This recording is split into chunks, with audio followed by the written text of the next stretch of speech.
అందరికీ నమస్కారం. ఉద్యోగులు, పెన్షనర్లు, ఉపాధ్యాయులకు సంబంధించిన ప్రతి అప్డేట్ మన ఛానల్‌లో వస్తుంది. ఉద్యోగులకు, పెన్షన్‌లకు సంబంధించిన ప్రతి సమస్యపై అవగాహన కోసం వీడియోస్ అయితే వస్తుంటాయి. కామెంట్ సెక్షన్‌లో మీ యొక్క విలువైనటువంటి అనుభవాలని షేర్ చేయండి. మన వీడియోస్ కూడా లైక్ చేస్తూ ఉండండి. ఇంకా ఎవరైనా సబ్స్క్రైబ్ చేసుకోకపోతే సబ్స్క్రైబ్ చేసుకోండి. ఇక వివరాల్లోకి వెళ్తే ఇటీవల కేంద్ర, రాష్ట్ర ప్రభుత్వాలైతే అనేక ఉచిత పథకాలను అమలు చేస్తూ మరి ఉద్యోగులను, పెన్షనర్లు అయితే వారికి రావాల్సిన ఆర్థిక సమస్యల పరిష్కారం పట్ల ఎలాంటి ప్రాధాన్యత ఇవ్వడం లేదు. వివిధ వర్గాల ప్రజలకి ఎన్నికల సందర్భంగా ఉచిత హామీలు ఇస్తూ తర్వాత ఉద్యోగులను గాలికి వదిలేస్తున్నాయి. ఉద్యోగులు ప్రతి సంవత్సరం లక్షల్లో ఇన్కమ్ ట్యాక్స్ చెల్లిస్తున్నారు. తర్వాత ఏ వస్తువు కొన్నా జీఎస్టీ కూడా పే చేస్తున్నారు. మెడికల్ రియంబర్స్మెంట్ బిల్స్ రావట్లేవు, ఫీ రియంబర్స్మెంట్ లేదు. ఈ విధంగా ఉద్యోగులకు ఏ సంక్షేమ పథకము వర్తించట్లేదు. అయినా మళ్ళీ పైన జీతాలు కూడా టైంకి రాక చాలా ఇబ్బందులు అయితే పడుతున్నారు. రిటైర్మెంట్ బెనిఫిట్స్ రాక ఇబ్బందులు అయితే ఎదుర్కొంటున్నారు.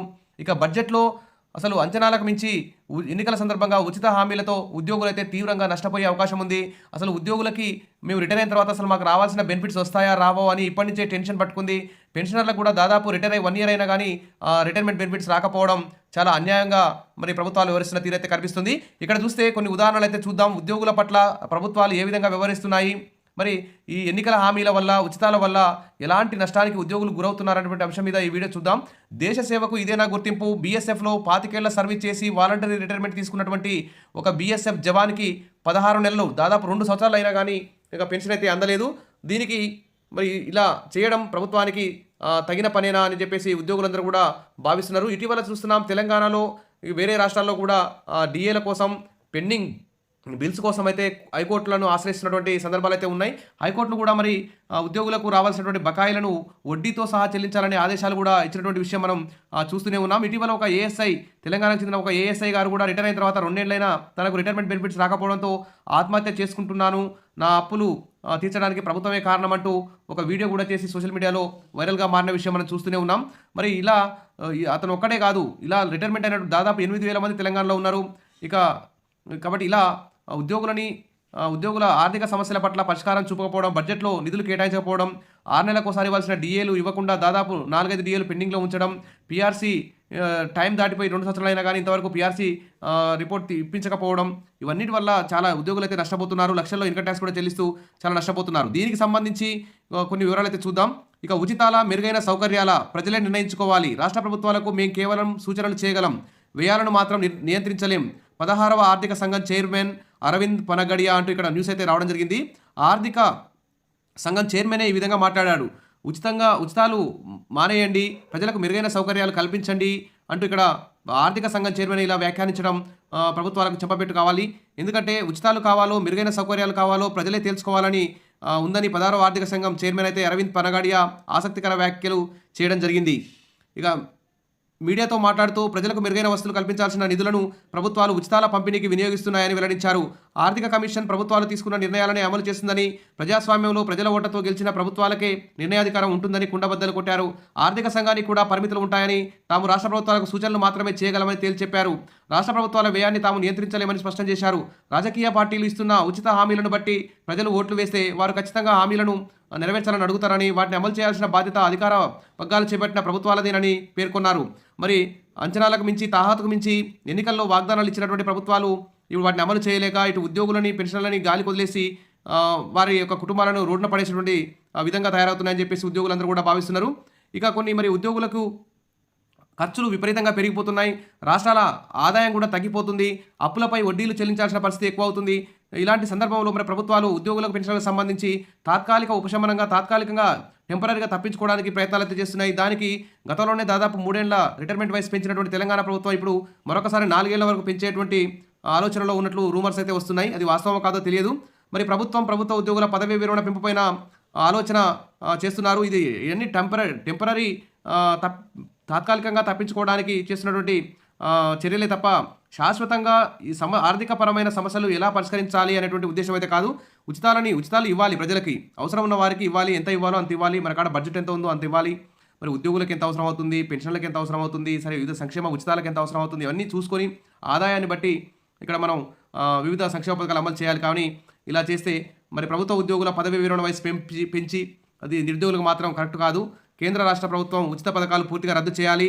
ప్రభుత్వ పరిపాలన, అభివృద్ధి, ప్రజా సంక్షేమం గురించి మాత్రమే ఆలోచించాలి. అలాగే పరిపాలన చేయాలి. అప్పుడే దేశం, రాష్ట్రాలు అభివృద్ధి చెందుతాయి. ఓటు బ్యాంకు రాజకీయాలకు అన్ని ప్రభుత్వాలు, రాజకీయ పార్టీలు స్వస్తి పలికి ఉచితాలకైతే స్వస్తి పలకాల్సిన అవసరం ఉంది.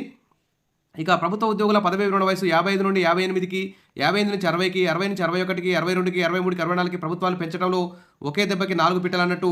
మరి ఒక ఉద్యోగి పదవీ విరమణ చేస్తే రిటైర్మెంట్ బెనిఫిట్ కింద ఎక్కువ మొత్తంలో లక్షలాది రూపాయలను ఆ ఉద్యోగి ప్రభుత్వం చెల్లించవలసి వస్తుంది. కనుక అతన్ని రిటైర్ కాకుండా సర్వీస్లోనే ఉంచితే అతనికి జీతం ఇస్తే సరిపోతుంది. ప్రభుత్వాలకు ప్రస్తుతం అయితే టెంపరీగా ఆర్థిక ఇబ్బంది తప్పుతుంది, కానీ భవిష్యత్తులోనైనా మళ్ళీ ఒకేసారి ప్రభుత్వం మీద అదనపు భారం పడే అవకాశం ఉంది. కాబట్టి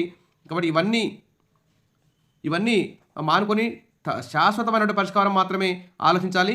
ఇంకో చూస్తే జీతాలకు డబ్బులు లేవు, ఉచితాలకు మాత్రం ఎలా వస్తాయి అంటూ కేంద్ర రాష్ట్ర ప్రభుత్వాలపై సుప్రీంకోర్టు అయితే సీరియస్ వార్నింగ్ అయితే ఇచ్చింది. ఇక మహిళా సమ్మాన్ యోజన ఎవరి కోసం? ఉచితాల పేరుతో ప్రజలను పనులు చేయకుండా దూరం చేస్తున్నారు. అభివృద్ధి గాలి కొదిలేసి ఫ్రీ పథకాలకు పెద్దపీట వేస్తున్నారు. ఉద్యోగులకు జీతాలు అడిగితే నిధుల కొరత అంటూ మొండి చేయి చూపిస్తున్నారు. జడ్జీలకు జీతాలు చెల్లించకపోవడంపై సీరియస్ అయిన సుప్రీంకోర్టు అంటే ఇక్కడ న్యూస్ కూడా మనం చూస్తున్నాం. ఇక ఉచితాల పేరుతో ప్రజలందరినీ సోమరులను చేస్తున్నారు అంటూ ఇక్కడ మహారాష్ట్ర ఎన్నికల సందర్భంగా బీజేపీ నేతృత్వంలోని మహాయుతి కూటమి ప్రకటించిన లడ్కీ బెహన్ పథకంపై, ఇక అదేవిధంగా ఢిల్లీ ఎన్నికల నేపథ్యంలో ప్రకటించిన మహిళా సమ్మాన్ యోజనపై, తర్వాత కాంగ్రెస్ పార్టీ ప్రకటించిన ఆర్థిక హామీలను ఈ సందర్భంగా ధర్మాసనం ప్రస్తావించింది. మరి ఉద్యోగులకు జీతాలు ఇవ్వలేని పరిస్థితిలో ఇలాంటి ఉచితాలు ఎందుకు అంటూ మరి ఢిల్లీ ఎన్నికల్లో గెలిచేందుకు రాజకీయ పార్టీలు మహిళలకు 2100 లేదా 2500 చెల్లిస్తామంటూ ఇలా ఆర్థికపరమైన వాగ్దానాలు చేయడం ఇక్కడ మనం చూస్తూనే ఉన్నాం. దీనిపై సుప్రీంకోర్టు ధర్మాసనం అయితే తీవ్ర ఆగ్రహం వ్యక్తం చేసింది. ఉద్యోగస్తులకు జీతాలు ఇచ్చేందుకు నిధుల కొరత అంటున్న ప్రభుత్వాలు సంక్షేమం పేరుతో ఖజానా సొమ్ములను మంచినీళ్ళలా ఖర్చు చేస్తున్నాయని న్యాయమూర్తులు అయితే మండిపడ్డారు. అభివృద్ధిని గాలి కొదిలేసి ఉచితాల పేరుతో ప్రజలను సోమరులుగా చేస్తున్నారంటూ కామెంట్ కూడా చేయడం జరిగింది. ఈ విధంగా ఉద్యోగులు పెన్షన్లకు సంబంధించి మరి కోర్టులు ఆదేశాలు ఇవ్వాల్సినటువంటి పరిస్థితి అయితే వచ్చింది.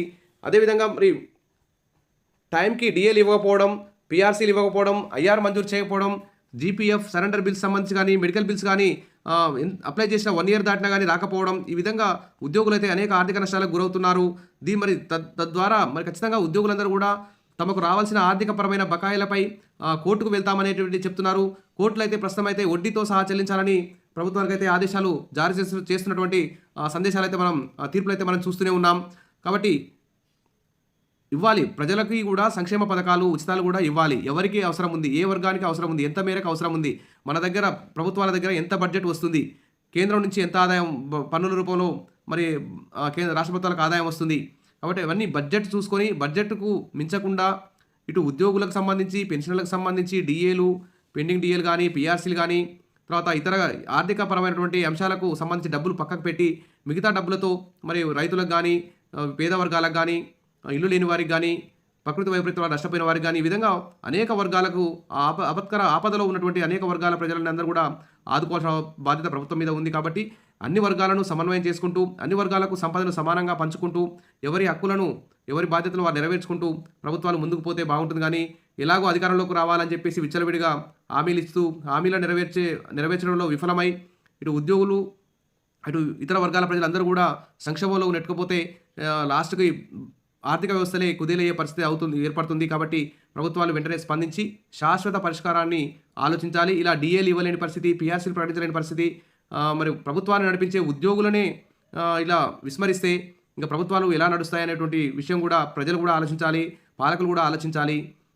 కాబట్టి ఆ దిశగా ప్రభుత్వం చర్యలు తీసుకుంటుందని చెప్పి మరి ఉద్యోగ సంఘాలు కూడా ప్రభుత్వానికి మంచి మంచి సూచనలు ఇచ్చి ఒక పాజిటివ్గా మంచి ఉద్యోగులకు ప్రయోజనాలు కలిగే విధంగా నిర్ణయాలు తీసుకునే విధంగా ముందుకు తీసుకుపోవాలి.